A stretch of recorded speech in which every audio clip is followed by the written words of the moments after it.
रात के अंधेरे में जब दुनिया सो रही होती है तो कुछ सौदे ऐसे होते हैं जिनकी गूंज कई देशों की नींद हराम कर देती है। आसमान में उड़ता एक वो अदृश्य शिकारी जो पलक झपकते ही दुश्मन के विमान को राख में बदल दे।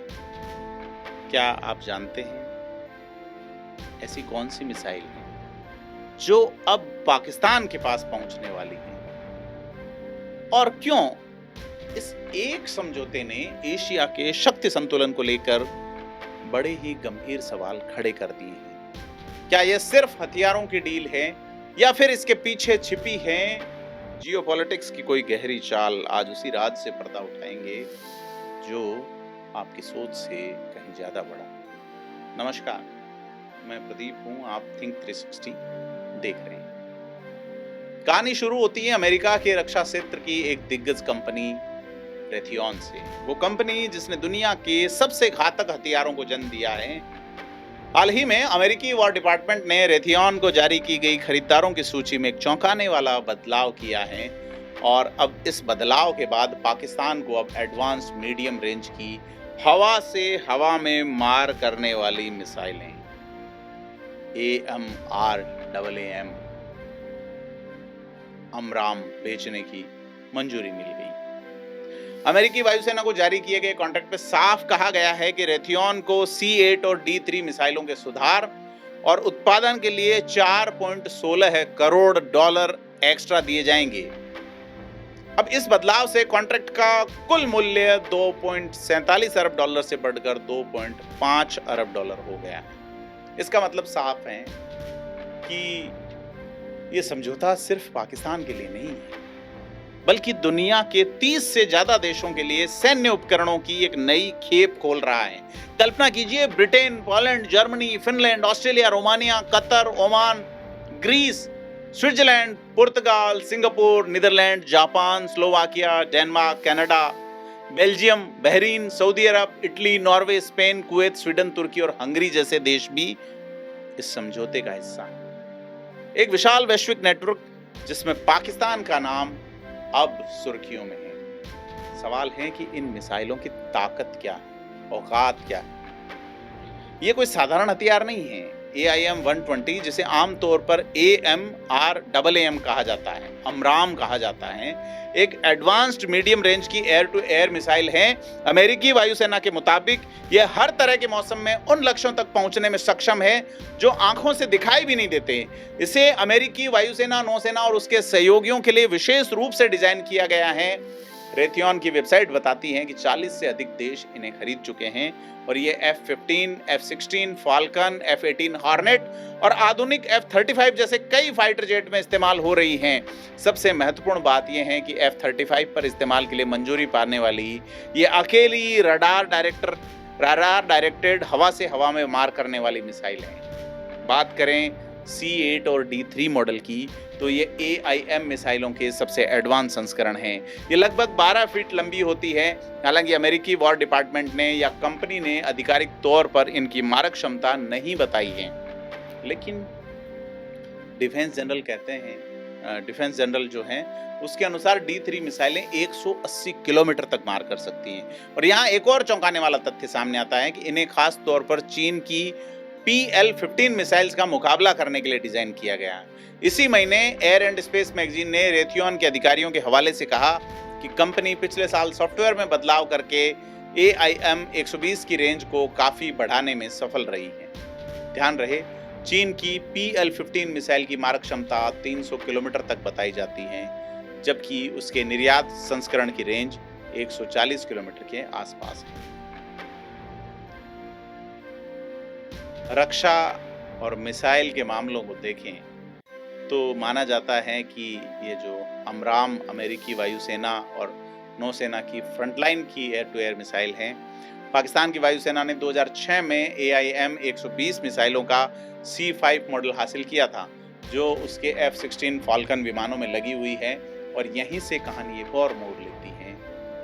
2019 में ऑपरेशन स्विफ्ट रिटॉर्ट के दौरान पाकिस्तान एयरफोर्स ने इन्हीं मिसाइलों की मदद से भारतीय पायलट अभिनंदन वर्धमान के MiG-21 विमान को निशाना बनाया था। लेकिन मई में भारत के साथ हुए ऑपरेशन सिंदूर के संघर्ष में पाकिस्तान ने चीन निर्मित PL-15 मिसाइलों का इस्तेमाल किया। तो कहा जाता है एक विशेषज्ञ मोहम्मद अली के अनुसार कि उस दौरान पाकिस्तान ने अपने F-16 से किसी भारतीय विमान को निशाना नहीं बनाया, क्योंकि PL-15 की मारक क्षमता AIM मिसाइलों से कहीं ज्यादा थी। तो पाकिस्तान के वायुसेना प्रमुख की हालिया अमेरिकी यात्रा के बाद इस खबर का सामने आना एक बड़े संकेत की ओर इशारा करता है। यह दिखाता है कि पाकिस्तानी वायुसेना चीन के साथ सहयोग के साथ साथ अमेरिका के साथ भी अपने रक्षा सहयोग को बढ़ाना चाहती है। दुनिया के 2 सबसे बड़े सुपर पावर के साथ पाकिस्तान का सपोर्ट, क्योंकि मिसाइल के जो नए वर्जन हैं इनकी न केवल रेंज बेहतर है बल्कि इनमें ज्यादा प्रभावी गाइडेंस सिस्टम भी है। इसके अलावा इलेक्ट्रॉनिक जैमिंग का मुकाबला करने की क्षमता बढ़ी है और इसका सीधा नतीजा होगा कि पाकिस्तान के F-16 विमानों की हवा से हवा में वार करने की क्षमता जबरदस्त तरीके से बढ़ जाएगी। पाकिस्तान इस मामले में कमजोर था। हवा से जमीन, जमीन से हवा, जमीन से जमीन और हवा से हवा, 4 तरह का जो है, समुद्र से भी, रोड से मिसाइल, कई तरह की मिसाइल है। क्योंकि ये सिर्फ मिसाइल डील नहीं है अभी वाला ये जो मामला है, यह अमेरिका और पाकिस्तान के बीच जिस तरह से गर्मजोशी बढ़ रही है उसका प्रमाण है और इसको भारत के साथ पाकिस्तान के बढ़ते तनाव के संदर्भ में देखा जाना चाहिए। मई में भारत और पाकिस्तान के बीच हुए संघर्ष के बाद में अमेरिकी राष्ट्रपति ने कई बार यह दावा किया कि उन्होंने दोनों देशों के बीच युद्ध रोका। हालांकि भारत इस दावे को बार-बार खारिज करता रहा है। पाकिस्तान के फील्ड मार्शल असीम मुनीर इसके बाद कई मौकों पर अमेरिका जा चुका है। उसने जून में पहली यात्रा की जहां वह निजी समारोह में अमेरिकी राष्ट्रपति डोनाल्ड ट्रंप से मिलता है और इसके ठीक 2 हफ्ते बाद जुलाई में पाकिस्तान का वायुसेना प्रमुख ज़हीर अहमद बाबर सिद्धू अमेरिका जाता है और यह पाकिस्तान का पहला वायुसेना प्रमुख है जो अमेरिका जाता है। और पिछले महीने पाकिस्तान के प्रधानमंत्री शहबाज शरीफ और असीम मुनीर दोनों ही ट्रंप से मिलते हैं UN की जो महासभा का सत्र था उस दौरान। तो बड़ी चीज ये है कि सवाल ये है कि अमेरिका इतना मेहरबान क्यों हो रहा है पाकिस्तान पे,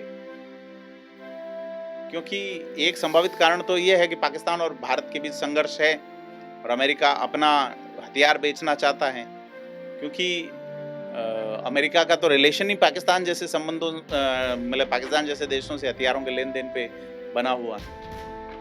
तो बड़ी चीज ये है कि अब पाकिस्तान पश्चिम की ओर झुक रहा है, जो पहले भारत झुक रहा था। क्या पाकिस्तान की नीति में कोई बड़ा बदलाव आ रहा है और क्या वो अमेरिका और चीन दोनों के साथ संबंधों को एक साथ संभालने में कामयाब हो सकेगा? इतनी उसका लेवल है कि चीन को पाकिस्तान का बेस इसलिए चाहिए कि वो अपना बिजनेस थोड़ा डिटेल कर सके, पश्चिम से जुड़ सके, और अमेरिका को इसलिए चाहिए कि वो चीन को कंट्रोल कर सके या एशिया में अपनी धमक रख सके। तो बड़ी चीज है कि एक मिसाइल है और कई सवाल हैं, एक सौदा है और कई संभावनाएं हैं। तो क्या ये नई ताकत पाकिस्तान में एक अलग मुकाम कायम करेगी? इससे भारत पाकिस्तान के संबंधों में और तनाव बढ़ेगा, या यह सिर्फ अमेरिका की अपनी भू राजनीतिक विसात पे एक नई चाल है जिससे आसमान में बादलों के पीछे सूरज छिपा रहता है? उसी तरह इस डील के पीछे भी कई अनकहे राज हैं। वे आने वाला वक्त बताएगा कि ये मिसाइलें और ये बदलती दोस्ती इस उपमहाद्वीप के भविष्य के लिए क्या नई इबारत लिखती है, क्योंकि ये सिर्फ हथियारों की कहानी नहीं है, ये ताकत, कूटनीति और बदलती विश्व व्यवस्था की कहानी है। और ऐसी ही अनकही कहानियां हम आपके सामने लाते रहेंगे। देखते रहिए थिंक 360, सब्सक्राइब करके जुड़े रहिए हमारे साथ। धन्यवाद।